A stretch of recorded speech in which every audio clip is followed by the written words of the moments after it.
ఓం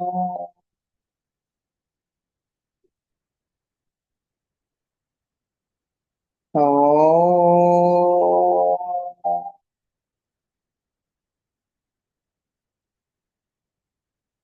ఓం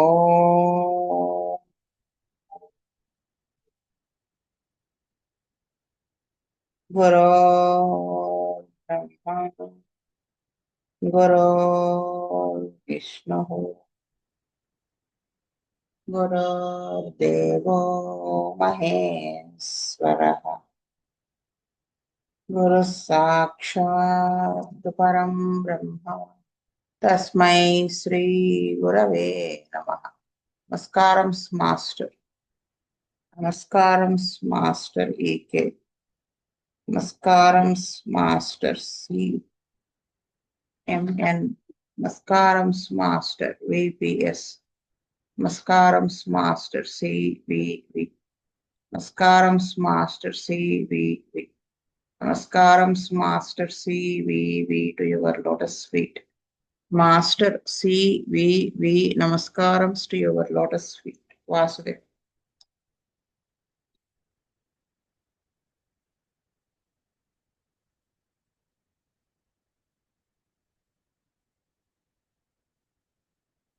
ఒక నిమిషం చెప్తాను.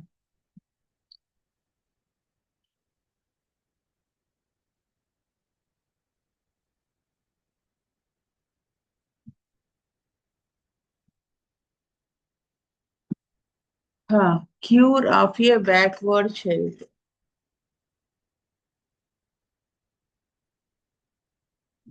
The door of my consulting room opened gently, and on lifting my head, I saw a gun pointing at me.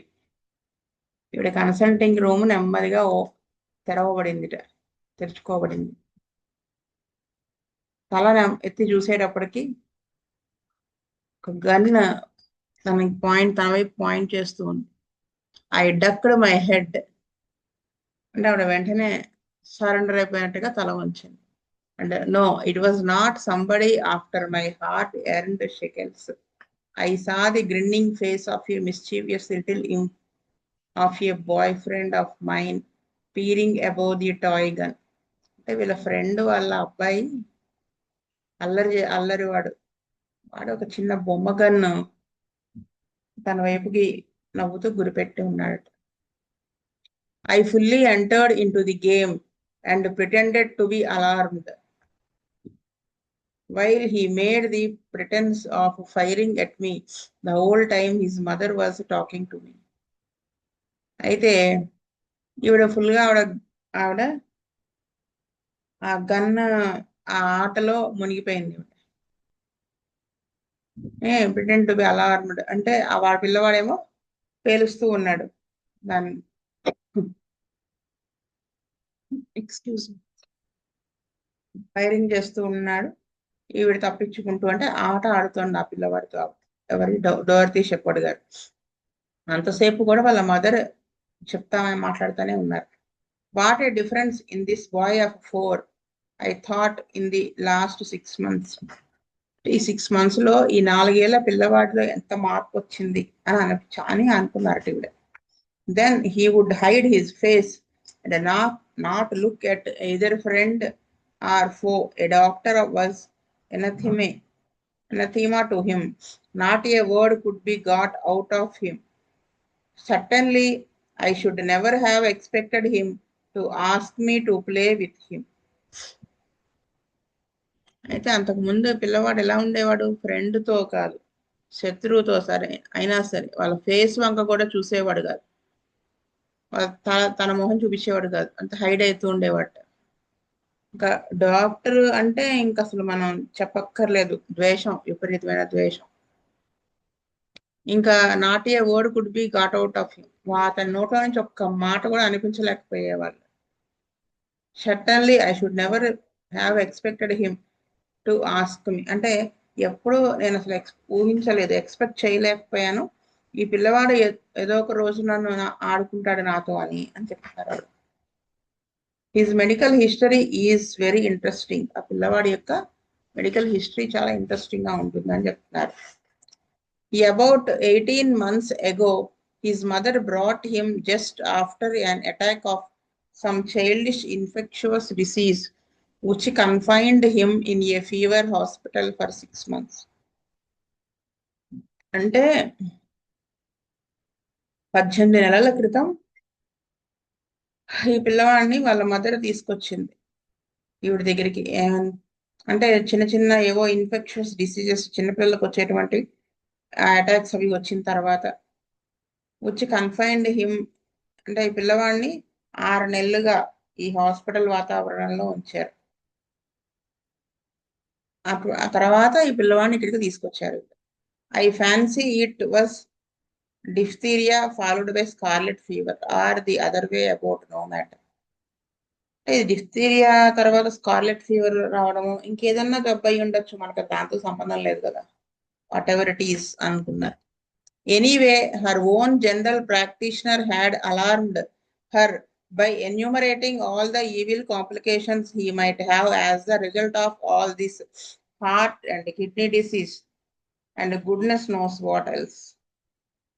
అయితే వీళ్ళ general practitioner ఈవిడ, మీ mother, ఈ పిల్లవాడి మదర్ ఎక్కడ చూపించిందో డాక్టర్, ఆ డాక్టర్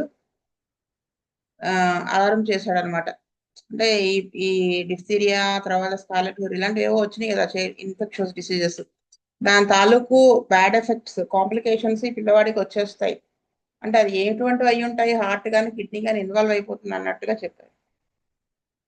ఏమవుతుందో ఎవరికి తెలుసు అని అంటున్నారు. Father was not best pleased about trusting his one only precious son to the mercy of a mere woman. ఈ పిల్లవాడుని ఎక్కువ ప్రేమగా చూసేది తల్లే అనమాట. Mother prevailed however and father now sings quite a different song. అయితే ఈ మదర్ మాత్రం నచ్చ చెప్పింది అనమాట అతనికి, ఫాదర్ కి. I found some unresolved pneumonia right sided and the boy was very disagreeable, would not be examined even cough worse in the early morning between 3 and 5 o'clock. అంటే ఇప్పుడు కేసు ఏంటంటే ఈవిడ గమనించింది ఏంటంటే రైట్ సైడ్ న్యూమోనియా అనేది వచ్చింది కానీ ఇంకా అన్రిజాల్వ్డ్, పూర్తిగా తగ్గలేదు.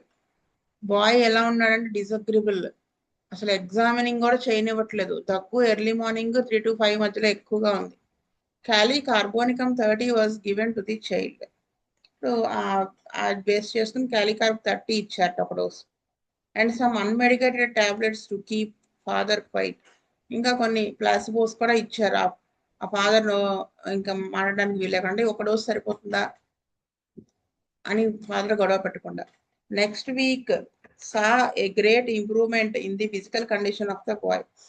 నెక్స్ట్ వీక్ ఒక వారానికి ఇస్తే ఆ వారంలో తర్వాత వచ్చినప్పుడు ఆ ఫిజికల్ కండిషన్ లో ఆ పిల్లవాడి దాంట్లో చాలా చేంజ్ వచ్చింది. అంటే ఈ దగ్గు ఇవన్నీ కూడా తగ్గినాయి, న్యూమోనిక్ కండిషన్స్ ఇవన్నీ.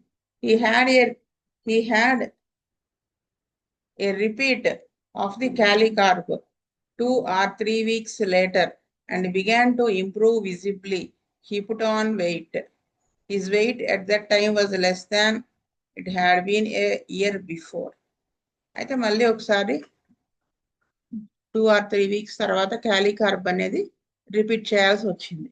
అండ్ మళ్ళీ నెమ్మదిగా ఇంప్రూవ్ అవటం స్టార్ట్ చేశాడు. తర్వాత వెయిట్ గెయిన్ చేశాడు ఈ లోపు, అంటే అంతకుముందు సంవత్సరం కంటే ఇప్పుడు. By the by, I forgot to mention that he had already attended a well-known children's specialist for 6 months the previous summer and had received his pet brand of emulsion gallons of it without the slightest effect on his weight or his nerves.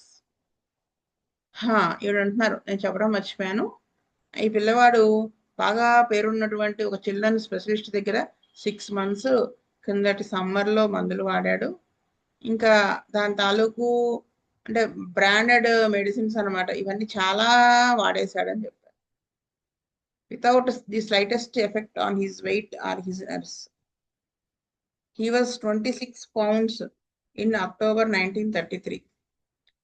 1933 అక్టోబర్లో 26 pounds ఉన్నాడు. Gained 8 pounds in the following 6 months. 6 months లో మళ్ళీ 8 pounds పెరిగాడు. not bad for a child who had refused to gain anything on malt and cod liver oil emulsion. ఈ ఆమదాలు ఇవన్నీ తాగిచ్చిన malt ఇలాంటి బలమైనటువంటి food Codd liver ఆయిల్ను malt అంటే బలమైన ఎన్ని తినిపించినా కానీ అతనికి వెయిట్ పెరగలేదు. అటువంటిది ఈ మందులు వాడిన 6 months లో మంచిగా వెయిట్ గెయిన్ చేశాడు. But there was no improvement in his nervous condition. కానీ ఈ పిల్లవాడి నెర్వస్ కండిషన్ లో మాత్రం ఏమీ మార్పు లేదు. He would not look at strangers, would not play with other children. A most irritating child to deal with. మెంటల్స్ లో ఏమి బెటర్మెంట్ రాలేదనమాట. అంటే కొత్త వాళ్ళని వైపు చూడడు, ఇంకా వాళ్ళ కొత్త పిల్లలతో మిగతా పిల్లలతో ఆడుకోడు, ఇంకా ఊరికనే అతని హ్యాండిల్ చేయడం చాలా కష్టం, అంటే ఇరిటేట్ అయిపోతూ ఉంటాడు. Psycho analysis was suggested by somebody, I think. ఈ సైకో అనాలిసిస్ ఇది సజెస్ట్ చేశారు, అడ్వైస్ చేశారు ఎవరు. Probably he would have landed in a child guidance clinic later. అంటే ఆ తర్వాత పిల్లలని ఇటువంటి వాళ్ళని కేర్ తీసుకునేటువంటి క్లినిక్స్ కి గైడ్ చేసే వాళ్ళేమో. Suddenly on seeing the child after a little interval it flashed across my mind, of course he has a carbonica nature. అంటే ఈ పిల్లవాడిని చూడంగానే కొన్నాళ్ళ తర్వాత ఆఫ్టర్ లిటిల్ ఇంటర్వెల్ కొంతసేపటికి మైండ్లోకి ఈవిడికి ఫ్లాష్ అయింది, బెరటకార్బ్ నేచర్ కనపడుతోంది అని. There was the timidity, the hiding, the fear of strangers. అంటే ఈ పిల్లవాడిలో పిరిగితనం ఉంది, హైడింగ్ నేచర్, కొత్త వాళ్ళని చూస్తే భయం. So he was promptly put on course of baryta carbonica 6 night and morning for some weeks. So ఈ పిల్లవాడికి బెరటా కార్బ్ 6 లో ఇచ్చాట, రాత్రి ఉదయం కొన్ని వారాలు. That was about 4 months ago. ఇది కూడా 4 months క్రితం జరిగిన విషయం. Then an interval of weeks on nothing, and then a dose of carbonica 1. ఈ దీంతో ఏం పెద్ద బెటర్మెంట్ రాలేదు. సో బ్యాక్ 1 ml వేశారు, బెరటా కార్బ్ 1 ml వేశారు, 1 నెల క్రితం వేశారు. No further medicine has been required since he has gained another 3 pounds. His mentality is that of a normal boy of 4, full of fun and mischief, and everybody is pleased. ఇంకా తర్వాత ఈ పిల్లవాడికి మందు వేయాల్సిన అవసరం రాలేదు, ఇంకా 3 pounds వెయిట్ పెరిగాడు. ఆ మెంటాలిటీ అంతా కూడా 4 years ఏజ్ పిల్లవాడికి ఎలా ఉంటుందో మనస్తత్వం అలా వచ్చేసింది. చక్కగా అల్లరి చేస్తూ నవ్వుతూ అలా అందరినీ ప్లీజ్ చేస్తూ ఉన్నాడు అనమాట. That is what homeopathy does in a backward child. అంటే అది హోమియోపతి ఇటువంటి మెంటల్లీ రిటార్డెడ్ అంటారు కదా, మామూలుగా మెంటల్లీ ఛాలెంజ్ పిల్లల్లో చేసే అంతలా పనిచేస్తుంది. This is not an isolated instance. He is now 4 and weighs nearly 38 pounds, which is excellent for a child of his age. ఆ పిల్లవాడు మళ్ళీ 38 pounds దాకా పెరిగాడు. The difference in his mentality, అంటే ఆ పిల్లవాడు వెయిట్ పెరగడంతో పాటు ఆ మెంటాలిటీలో కూడా చేంజ్ రావటం అనేది చాలా గొప్ప విషయం అంటున్నారు. This happened 3 years ago. ఇది 3 సంవత్సరాల క్రితం జరిగిందిట. One has not seen this lad for many months, but his mother tells me he ails nothing. Channel కనిపించకపోయినప్పటికీ కూడా వాడు మదర్ చెప్పిందిట ఏమనంటే బానే ఉన్నాడు, ఏం కంప్లైంట్స్ లేవు. That he gets on well at స్కూల్కి వెళ్తున్నాడు. మేక్స్ మెనీ ఫ్రెండ్స్, చాలా మందితో ఫ్రెండ్షిప్ చేస్తున్నాడు. There is no complaint of any shyness or backwardness. ఆ వెనకబాటుతనము లేదు, సిగ్గుపడిపోవటం అది లేదు. రాదర్ ది ఆపోజిట్, అంతకు ముందు ఉన్న దానికంటే క్వైట్ ఆపోజిట్ నేచర్లోకి వచ్చేసాడు అని చెప్తున్నారు. సో ఇది కేసు ఇంత బాగుందండి. ఆవిడ నేరేషన్ చాలా బాగుంది కదా.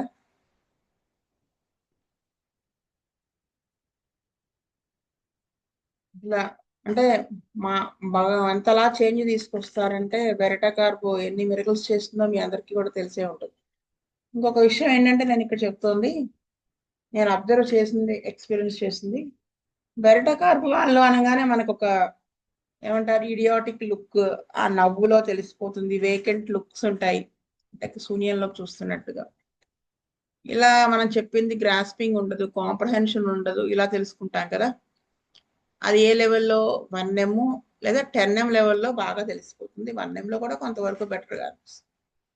200 లెవెల్లో బెరట కార్బ్ అవసరమైనటువంటి వాళ్ళు ఎలా ఉంటారు అంటే 1M వాళ్ళకి పెద్దగా అవసరం ఉండకపోవచ్చు కూడా. అంటే బెరట కార్బ్ వాళ్ళు ఇలా ఉంటారు. ఎలా అంటే ఎలా అయితే మనం ఆర్ఎంఎట్ చదువుకున్నప్పుడు ఆర్ఎంఎట్లో మాస్టరీకికల్ స్టేజెస్ ఇచ్చారని చెప్పుకున్నాం, first stage, second stage, third stage. అలాగా బెరట కార్బ్ వాళ్ళు కనుక అంటే పూర్తిగా అంటే బై బర్త్ బెరట పూర్తిగా మెంటల్ రిటార్డెడ్ కాకుండా ఉన్నటువంటి వాళ్ళు ఎలా ఉంటారంటే పెద్దగా వాళ్ళు జాబ్స్ చేసుకుంటూనే ఉంటారు. వాళ్ళ జాబ్ వాళ్ళు చాలా పర్ఫెక్ట్గా చేస్తారు, ఎక్కడ ఏం మిస్టేక్ కూడా చేయరు, అంత పర్ఫెక్ట్గా చేసుకుంటుంటారు. కానీ మన బెరట కార్బ్ మనకి ఎలా తెలుస్తుందంటే వాళ్ళు అది తప్ప ఇంకేం తెలియదు.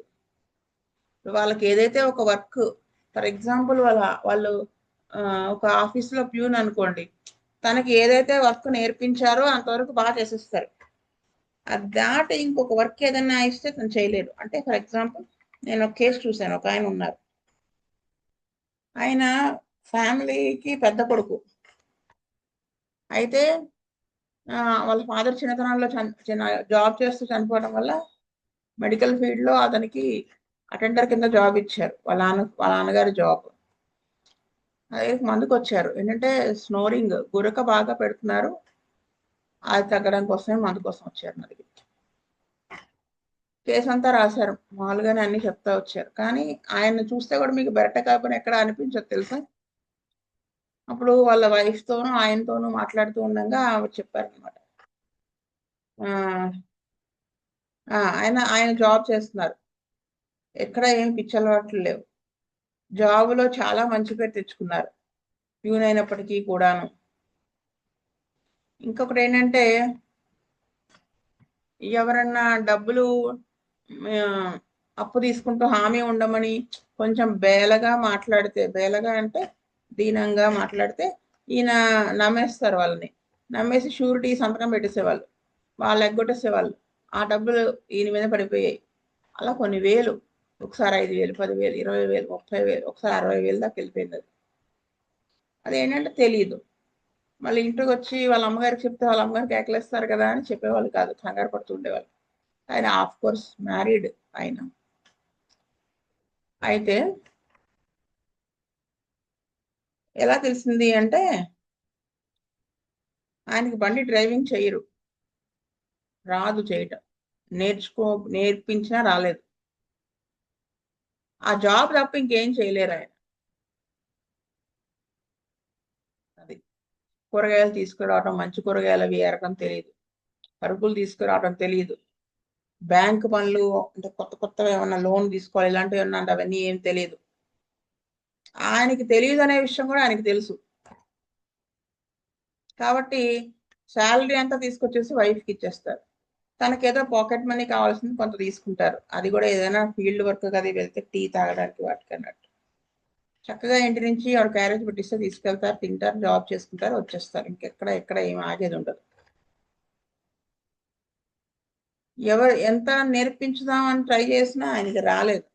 ఆయన అన్నారు, నాకు ఇవన్నీ రావు, నీకే డబ్బులని ఇచ్చేస్తాను, అన్నీ నువ్వే మేనేజ్ చేయి, దాచుతావు, ఎంత దాస్తావు, ఎంత ఖర్చు పెడతావు, నాకే సంబంధం లేదు. వాళ్ళ మదరు ఏం చెప్పినా నమ్మేస్తారు. అంటే పూర్వాపరాలు తెలుసుకొని అర్థం చేసుకుని వీళ్ళది తప్పు వీళ్ళది రైటు అనే ఇది ఆయనకు ఉండదు, అక్కడ మొండితనం ఉపయోగిస్తారు. ఇప్పుడు ఫర్ ఎగ్జాంపుల్ వాళ్ళ ఆవిడ మీద కనుక వాళ్ళ మదర్ ఏంటి, డీప్ సైకోటిక్. ఆవిడ ఏం చేస్తుందంటే రెండో కొడుకు అంత సరైన వాడు కాదు, మానసికంగా అతను డీప్ సైకోటిక్ కొడుకు, రెండో వాడు ఓపియం. అయితే ఈ ఇతనే మంచిగా కొంచెం ఈ తల్లిని చూసుకుంటుంటాడు, అందుకని మళ్ళీ కోడలికి మచ్చిక అయిపోతే, అంటే కోడల మాట వినేలా అయిపోతే తన్ని పంపించేస్తాడేమో అనే ఇన్సెక్యూరిటీతో అసలు ఆవిడ కొడుకుని తన గుప్పిట్లో పెట్టేసుకుంటుంది. అంటే వాళ్ళిద్దరూ సఖ్యంగా మరీ తన కొడుకు భార్యకి దగ్గర అవ్వకుండా చూస్తుంది ఆవిడ. అంటే ఈవెన్ భార్యకి ఆవిడ ఎంత సైకోటిక్ అంటే, ఎప్పుడన్నా పూలు కొంటూ మల్లెపూలు భార్యకి తీసుకొస్తే ఆవిడ తట్టుకోలేదు. అంటే వెంటనే అమ్మాయి, నేను ఇవాళ కొని దేవుడికి ఏమని చెబుదాం అనుకున్నాను, అబ్బాయి తెచ్చాడు దేవుడికి ఇచ్చేసేయమంటుంది. అలాగనమాట ఆవిడ. సో ఈయన కూడా నమ్మేస్తారు. ఏదన్నా వాళ్ళ అమ్మ చెప్పింది నమ్మేసి వీడిని అరుస్తూ ఉంటారు. అలాంటి మెంటాలిటీ అనమాట. సో అది చూసి నేను బెరట కార్బ్ 200 వేశాను. నేను ఇంతవరకు 1M వేయలేదు తెలుసా. ఆ 200తోనే ఆ స్నోరింగ్ అవన్నీ తగ్గిపోయినాయి.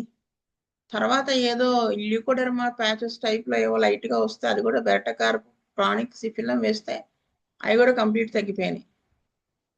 అంటే బెరట కార్బ్ మనం చాలా జాగ్రత్తగా గమనించుకోవాలి. అది బుజ్జిగారే చెప్పారు ఒకసారి పాయింట్. అంటే బెరట కార్బ్ అంటే మనం తెలివి తక్కువ వాళ్ళు అది ఇది అని గిజి పట్టేస్తాం అనుకుంటాం. కానీ వాడు ప్రొఫెసర్ అయినా అయ్యి ఉండొచ్చు. ఆ జాబ్ తప్ప ఇంకోటి వాళ్ళు చేయలేరు. అలా కాంప్రహెండ్ చేసుకోలేరు. వాళ్ళకి మనం నేర్పించలేం కూడాను. నా దగ్గర ఒకసారి నాకు బాగా ఒక అమ్మాయి నా దగ్గర అప్పట్లో నాకు ఒకసారి 1 year బెడ్ రిడెన్ అయిపోయాను, మజిల్ టైర్ అయ్యి. అప్పుడు ఒక వంట అమ్మాయిని పెట్టుకున్నాను. వంట అమ్మాయి నాకు ఏదైనా మందు ఇవ్వండి అని అడిగింది. అయితే సరే నువ్వు వంట చేయి, నేను చూసిస్తానులే అన్న. ఒక వారం రోజులు 15 రోజులు ఏదో మందేసాను తగల. అయితే అమ్మాయి వాళ్ళ భర్త వదిలేశాడు ఈ అమ్మాయిని. వదిలేసి వేరే పెళ్లి చేసుకున్నాడు. ఈ అమ్మాయికి ఒక చిన్న కొడుకు. ఆ కొడుకు కోసం ఈ అమ్మాయి వంటలు అవి చేస్తూ ఉంటుంది. ఈ అమ్మాయి కూడా అడాప్టెడ్. వాళ్ళ చిన్నప్పుడు తల్లిదండ్రులు చనిపోయారు. వాళ్ళ పెద్దమ్మ అడాప్ట్ చేసుకుని ఈ పిల్లని పెంచింది అనమాట. చూడటానికి అమాయకంగా ఉండదు కానీ మంచి అమ్మాయి అనిపిస్తుంది. అంటే సాఫ్ట్ అనిపిస్తుంది అంతే. సరే ఒకసారి నేను మా ఇండ్లు సందులోకి ఉంటుంది అనమాట, వెనక హౌస్ అనమాట. అయితే ఆ సందు చిన్నగా ఉంటుంది, సన్నగా ఉండేది అప్పట్లో. అయితే నా బండి పెట్టి ఉంటుంది. చెప్తానండి, ఇదంతా చెప్పకపోతే మీకు అర్థం కాదు. ఎవరో చెత్త వాళ్ళు వచ్చారు. వస్తే చెత్త వాళ్ళకి బయట ఇచ్చేసి రమ్మా అన్నాను. సరే బండి హ్యాండిల్ ఇటు తిరిగి ఉంది, అవతల వైపు ఉంది, వెళ్ళింది. బండి పక్క నుంచి వెళ్ళిపోయింది. ఆ వెళ్ళేటప్పుడు ఏమైంది, హ్యాండిల్ ఇటు తిరిగింది, ఆ అమ్మాయి తగిలి. మరి రిటర్న్ వచ్చేటప్పుడు హ్యాండిల్ అడ్డం పడుతుంది కదా, ఆ హ్యాండిల్ అటు జరుపుకుని మనం వెళ్ళాలనేది ఆలోచన రాలేదు తెలుసా. ఎంతసేపు అలా వెళ్ళిపోదామని చూస్తుంది. నేను హ్యాండిల్ అడ్డం పడిందంటే, ఇందాక నేను ఇలాగే వచ్చాను, ఇలాగే ఎందుకు వెళ్ళలేకపోతున్నాను అంటుంది. నువ్వు హ్యాండిల్ తిరిగింది అంటే నేను తిప్పలేదు అంటుంది.